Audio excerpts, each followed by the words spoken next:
오늘 말씀은 죽은 시체에 접촉한 자가 어떻게 정결함을 받을 수 있는지를 알려주는 말씀입니다.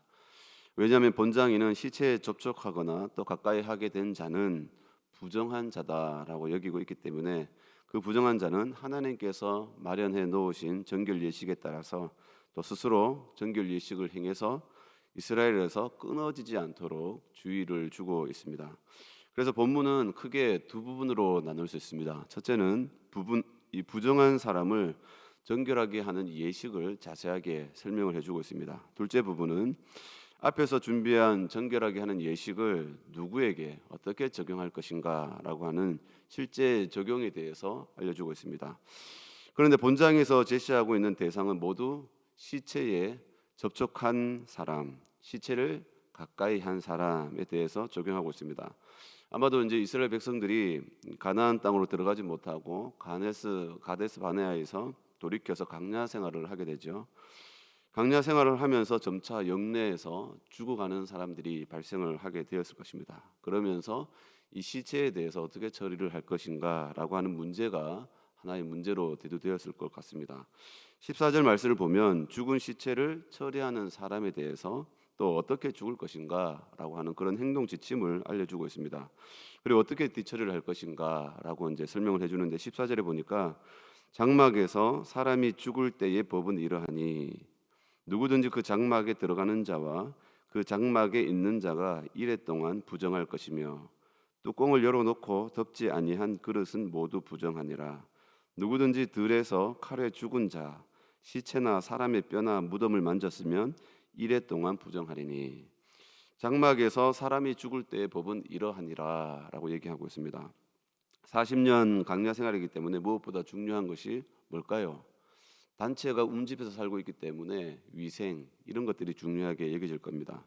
그래서 한번 전염병이나 이 바이러스가 발생하게 되면 이게 큰 보통 문제가 아니겠죠. 그래서 레위를 보면 이 레위기를 살펴보면 위생에 대한 규례가 굉장히 크게 강조되는 것을 보게 됩니다.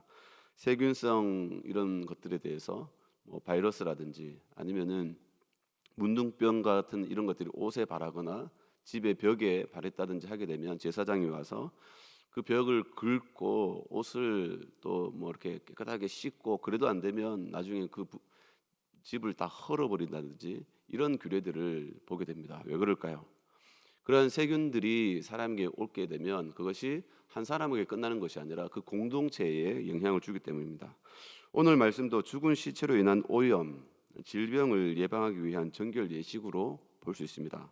시체를 만졌다고 해서 그 사람이 심각하게 죽을 병이라든지 뭐 심각한 도덕적으로 윤리적으로 문제가 된다라고 하는 것보다 공공의 안녕 그리고 위생법에 대한 차원에서 범죄가 된다는 겁니다. 그렇게 하나님은 정결 예식을 통해서 부정한 것을 알려주고 또 그 부정한 자는 어떻게 자신을 깨끗하게 해서 자신뿐만 아니라 자기가 속한 공동체를 어떻게 건강하게 잘 세울 것인가라고 하는 공동체의 안전과 생명과도 또 직결되는 문제들을 놓고 하나님께서 정결 예식을 통해서 이스라엘 백성들의 삶이 건강하게 윤택하도록 그렇게 삶의 지침을 주고 있음을 보게 됩니다. 특히 요즘과 같이 코로나 바이러스가 어떻습니까?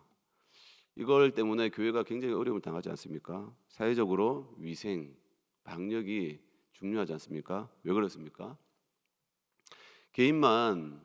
개인이 잘못된 방역 수칙을 또 뭐 어긴다든지 하게 되면 한 사람의 문제로 끝나지 않고 사회 전체가 큰 고통을 당하기 때문에 그렇습니다.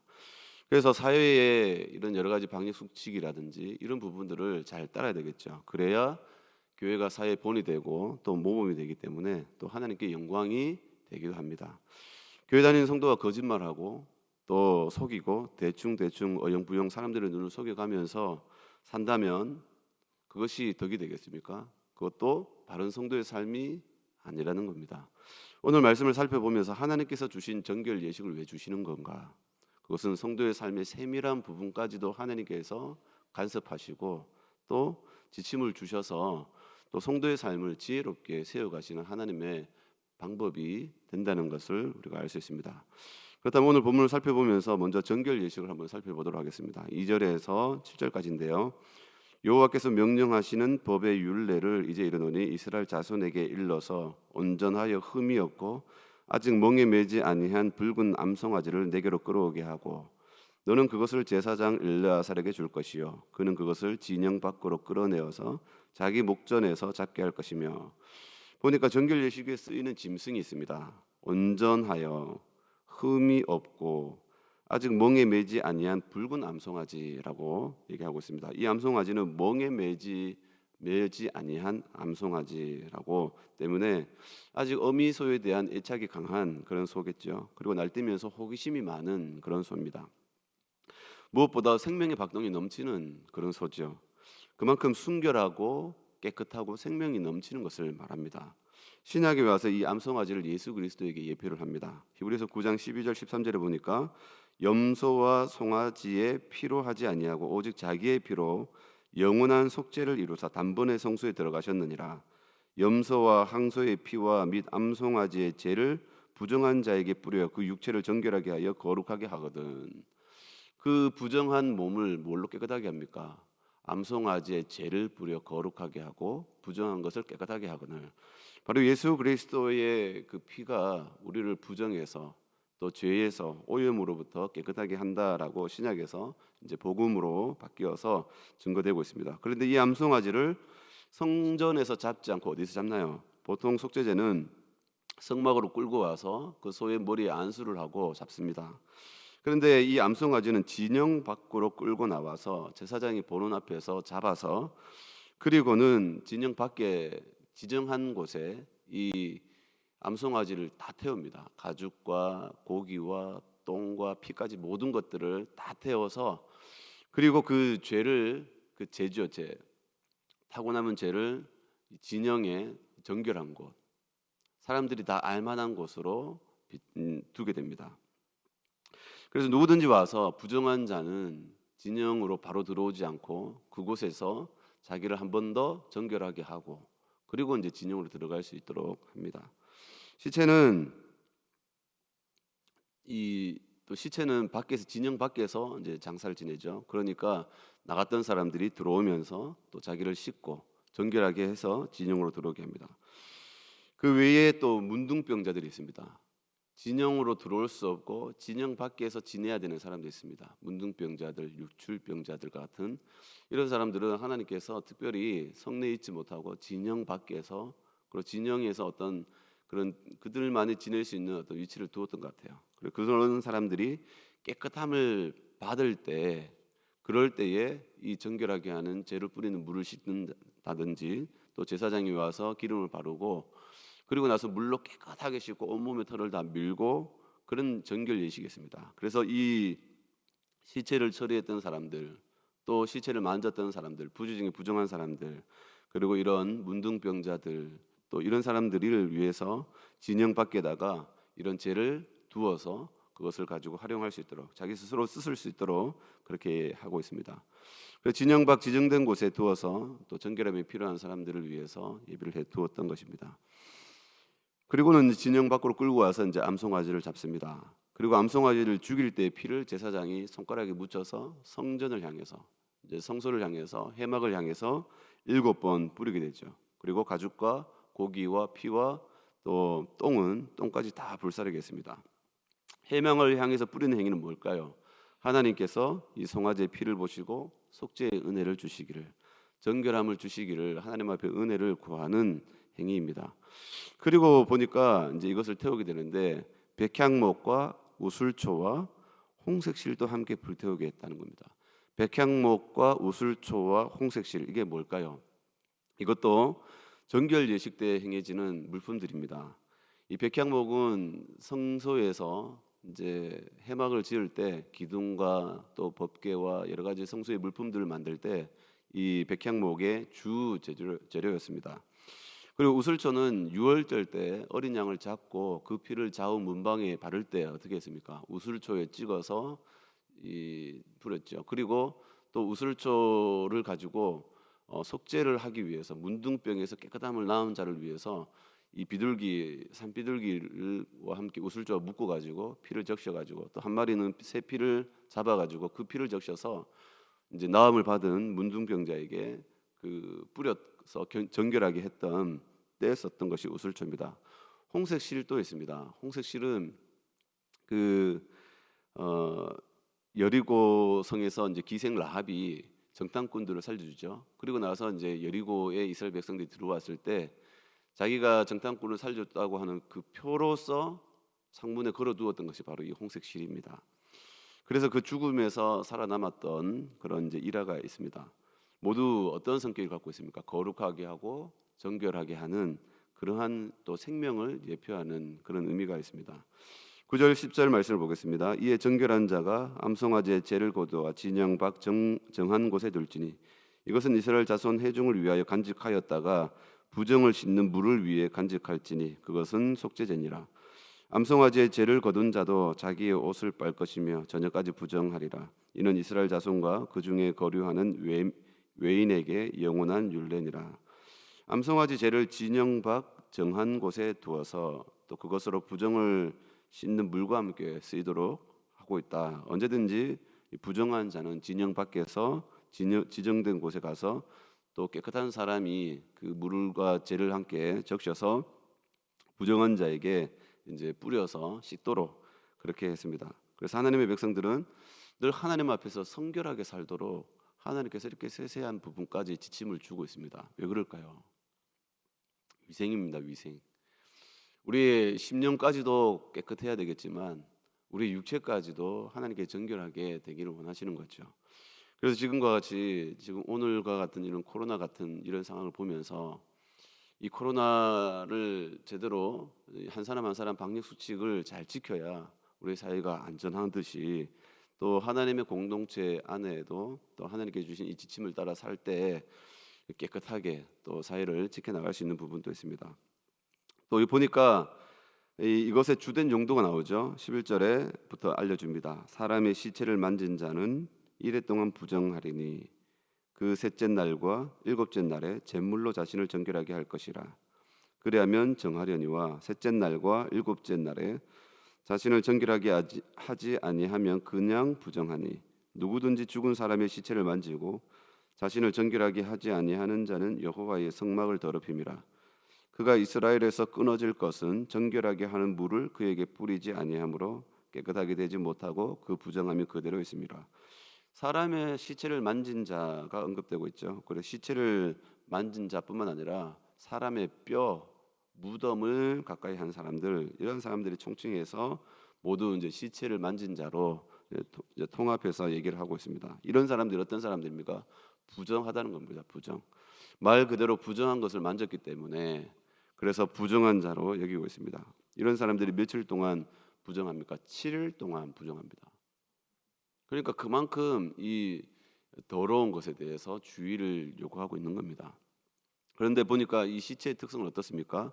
빨리 부패해서 냄새가 나게 되죠. 나사로가 죽어서 3일째 됐을 때 예수님께서 무덤에 있는 나사로를 살리기 위해서 무덤에서 꺼내라 그랬을 때 사람들이 뭐라고 얘기합니까? 벌써 썩어서 냄새가 나나이다라고 얘기했습니다. 2~3일만 지나도 사람의 몸은 심각하게 부패하면서 그 속에서 이제 막 균들이 막 생기게 되죠. 그러면서 부패하면서 악취가 심하게 납니다. 그만큼 빨리 부패하게 되죠. 그것을 잘 알려주는 말씀 14절이죠. 이렇게 보니까 사람이 집에서 죽었을 때 뭐가 부정하게 되느냐? 그 시체에 가까이 한 사람도 부정하지만 그 집안에 있는 뚜껑을 열어놓은 그릇까지도 부정하다라고 얘기합니다. 15절에 보니까 뚜껑을 열어놓고 덮지 아니한 그릇은 모두 부정하니라. 뭘까요? 노출된 겁니다. 노출되어 있는 모든 것들이 다 시체에 노출되어 있는 그 공간 안에 있는 모든 것들이 다 부정한 거죠. 그러니까 누구든지 들에서 칼에 죽은 자, 16절에 보니까 죽은 자나 시체나 사람의 뼈나 무덤을 만졌으면 이래 동안 부정하리니. 그래서 자기를 애써서 깨끗하게 정결해야 됩니다. 그래서 장막에서 사람이 죽었을 때 이 부정해 보이는 모든 것들, 이런 모든 것들을 다 알려주면서 물로 씻고 안 되면 토기 같은 것들은 깨트린다든지 이러한 절차를 주시면서 공동체 안에 또 가정 안에서 오염되는 일이 없도록 하나님께서 이렇게 철저한 부분들을 지침을 알려주시는 것을 보게 됩니다. 그렇게 정결 예식을 통해서 몸뿐 아니라 의복도 가정의 식기들도 또 모든 부분들의 삶의 모든 세세한 부분들까지도 정화의 필요성을 하나님께서 알려주고 있습니다. 그래서 대부분 물로 씻든지 아니면 오늘처럼 암송아지 재로 이렇게 간편하게 물에 뿌려서 몸에 뿌려서 그리고 나서 옷과 의복을 씻는다든지 이렇게 하면서 정결함을 하도록 지침을 주고 있습니다. 이처럼 시체를 처리하는 사람들이 7일 동안 부정한 자로 있으면서 3일째, 7일째 2번 자기를 씻도록 그렇게 얘기를 합니다. 강야 생활에서 물이 얼마나 귀하겠습니까? 그죠?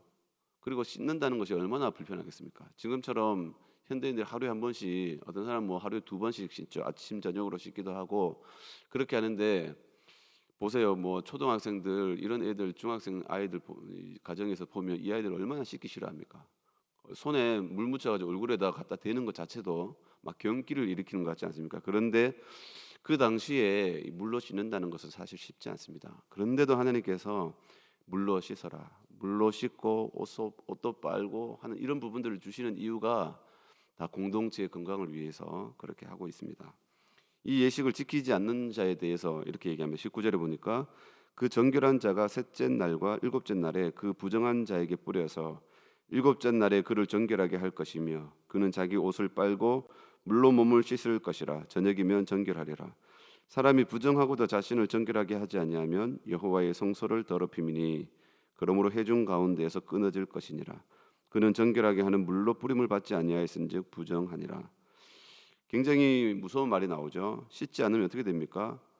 두 가지죠. 여호와의 성소를 더럽힙니다.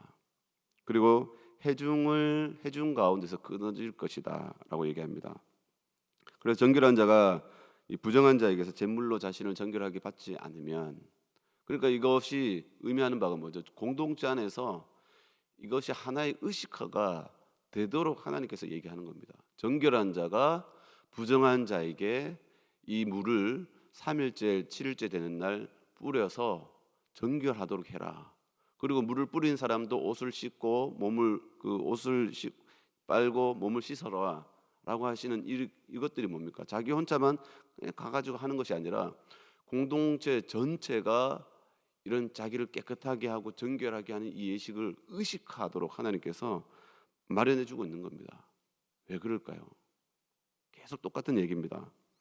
그 자신 한 명 때문에 여러 공동체가 죽음에 이를 수도 있고 큰 위협에 이를 수 있기 때문에 하나님께서 강야 생활에서 이 오염과 부정으로부터 공동체를 지키기를 원하시고 그 공동체가 깨끗하게 하여서 거룩하고 생명을 지켜나가며 또 안전을 지켜서 그렇게 해서 공동체 전체가 정결하게 또 하나님 앞에서 부정하지 않도록 그렇게 하나님께서 세밀하게 지침을 주십니다.